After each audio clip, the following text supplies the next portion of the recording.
So welcome to episode 11 of the Wagon Attack Diaries. So the car was at Joe's for a total of 3 weeks getting welded. He's done a cracking job in it, as I knew he would do. There's a couple of other bits that he found which he sorted as well. I'll show you them. But yeah, overall I'm happy. The work's done to the standard I wanted it to be done to. And yeah, let's have a look around the repairs. So I'm sure you remember the condition of just under where the VIN plate sits. If not, I'll probably put a little video or something in this top corner as an overlay as I show you it, so you get a bit of comparison. If not, there is pictures on my Facebook page and Instagram. Facebook link there, Instagram link there, and they'll also be down the bottom in the description for easy clicking. So let's have another look. So yeah, now it looks a lot better than it did. Not know if you remember, but there was a wad of filler there, and underneath that filler was a load of holes down here which led to all the damage inside. And there was some holes up here and it gone along the seam just here. But as you can see, done a very good job. It's all solid. This bit here has been rebuilt because all this was rotten as well. You know, it looks as if it came from the factory. And down here is the chassis leg, which I've had notched for the clearance for the alternator, because when you use the Jackson supercharging racing kit, you lean the alternator right back, which brings the pulley sort of sits here. Before I had attacked this bit with a hammer to get clearance, but now it's been notched, so we'll be able to get a belt on there easier. And I've also had, as you can see on this side, there's a gusset just here. As you can see, it's no longer there on this side, and the plan is the power steering reservoir sits there. I still want to have power steering, but the power steering reservoir sat there, and because the supercharged pulley sits here. Now the factory, the power steering lines go along here, which would cause it to, well, they would sit where the power steering pulley is. So we've binned this gusset for now. I'm going to add a gusset in there eventually. Once I've done some mock-up work, we'll probably have a nice swage-dyed plate or something to sit along there. Then we're going to run some stainless steel braided hoses behind here, in this little gap here, all the way along here.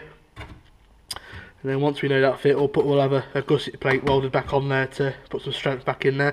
But with the gusset plate off, it's going to allow me to get all this bit here welded. Probably not so much that side, but that side's not the issue. This side's the issue at the minute. So yeah, let's have a look inside. Now I don't know how well this is going to come out on video. I'm not going to know until I edit this, and I've only got the iPhone for torch. But again, I'll try and put an overlay in the top corner as I'm showing you around this so you get a side-by-side comparison of the work that's gone into this. But this is now the passenger floor. And this bit here, and that bit all up there. How neat and tidy that is. I mean, obviously all this is going to be hidden behind the dashboard anyway, so you're not going to see it. But you know, this bit here was all rotten. You know, it has been for some time, and you know, there's quite a worrying hole just here. That's all gone now. Hopefully you'll see in the overlay video if I put it in. And there was also a bit down here where the seam had split, so that's all been welded shut now. I'm now going to show you inside the arch, and the wheel's still on, so pictures might not be that great. We'll see how it comes out again. Maybe I'll just the iPhone torch at the minute. So, see, all that was rotten down there. It's all been repaired, and there was a big hole just here, just where I'm pointing. That's all been repaired. You know, and it looks almost factory. A bit has been repaired just here, and a bit underneath there. The jacking point has been repaired as well. And there's a spot along the sill that's been repaired that side. Again, I'll try and put some overlay footage in this top corner for you, so you get some side-by-side comparison. And the last bit I'm going to show you is just under the it was under the accelerator pedal on a right hand drive model, of course, which is found after removing all the seam sealing. That's been repaired as well, as you can see here.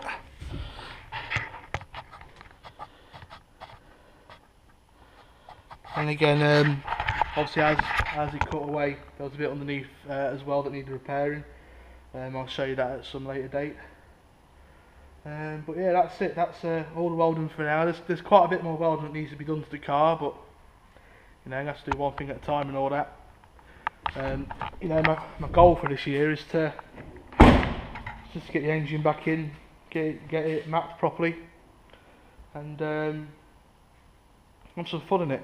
You know, it's been off the road since well, the tax ran out November 2013, so it's been over, you know, well over a year that's been off the road.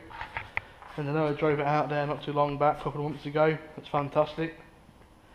But yeah, I need to use it this year.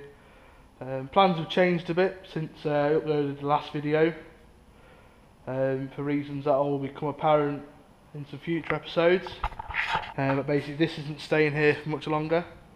Probably in about 4 or 5 weeks, 6 weeks time, it'll have a new home, at my new home. And those new financial commitments means I probably won't be able to I'm still going to progress with it, but I'm probably not going to be able to progress with it as quick as I wanted to. Because obviously to progress quick you need to spend a lot of money, and my disposable income is going to decrease quite a bit. So it's going to progress, just not as quick. Unless your name is Stephen Ned Reynolds, and then you believe getting a house means you can't have a race car. Well, you've got a race car, Ned, you've just sold it. So yeah, point not proven. So in terms of progress, the next thing to get done is the engine bay. We're going to prep the engine bay, get it sanded down, hopefully before it leaves here.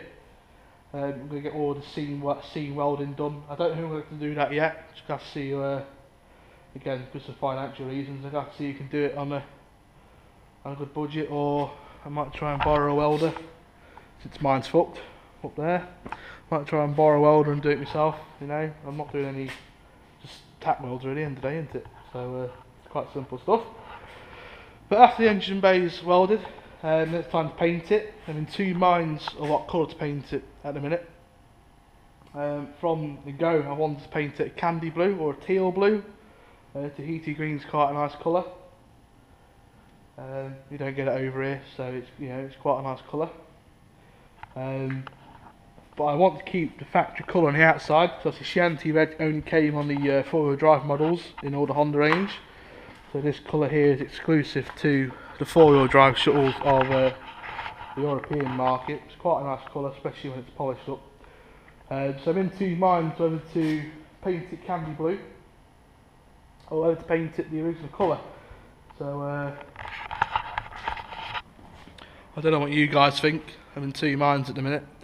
You know, 50% wants me to paint it red, 50% wants me to paint it blue. So I'd like to know your opinions, to be honest. So if you pop a comment in the YouTube comments below, or on Instagram, or on the Facebook page, wherever you found this link, just comment below what colour you think I should paint it. I'm swaying towards more the red, but I just think, you know, I'd like a scene engine bay. So, you know, I'm thinking blue, but I don't want to paint it and regret it. So yeah, pop your opinion down below, and I'll have a think on that one. So I didn't think I'd make it to episode 11. I honestly thought after 2 or 3 episodes I'd pack up the videos, to be honest. It's a lot of work to make them, but I enjoy making them. But the reason I make the videos is because, you know, the fantastic support I get from making them. A lot of guys, same guys week over week, always asking me, is the video coming out? You know, what's it gonna, you know, what you're doing in it? And a couple of names stick out there that week after week. So very positive comments on the Instagram or the Facebook or the YouTube. And this week I'm going to give a shout out to Shimoldi, that follows me, and I follow him on Instagram. Every week, always good positive comment, and you know, it's positive comments like that which motivate me into working on the car. So I appreciate that, man.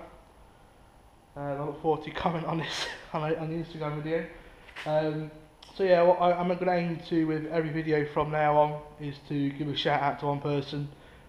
So if you want to make yourself known, leave a comment on the Instagram, the Facebook, or the YouTube channel, or the YouTube page this video is loaded onto.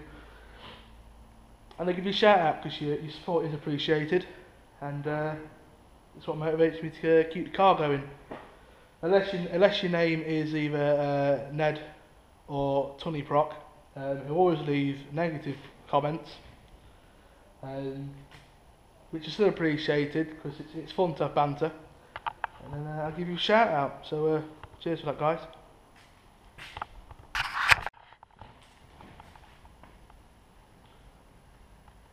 So that's it for episode 11. Quite a short episode. I know I've spoke for most of it. There's been no work done to the car.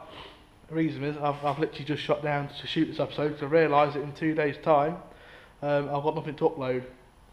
So I'm hoping to keep the episodes weekly. You know, that's before all the financial commitments stuff came out. So probably, you know, I'm going to aim to do a video weekly. It might be something minor. It might just be the same stuff over week and week over, like standing the engine bay for 2 weeks straight. But you know, making these videos keeps me motivated because to make the videos, I've got to work on the car. So best of both worlds. So hopefully be weekly.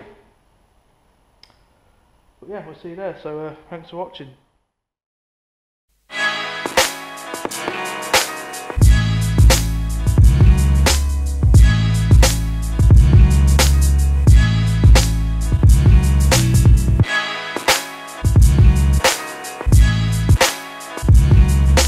Listen to my shit.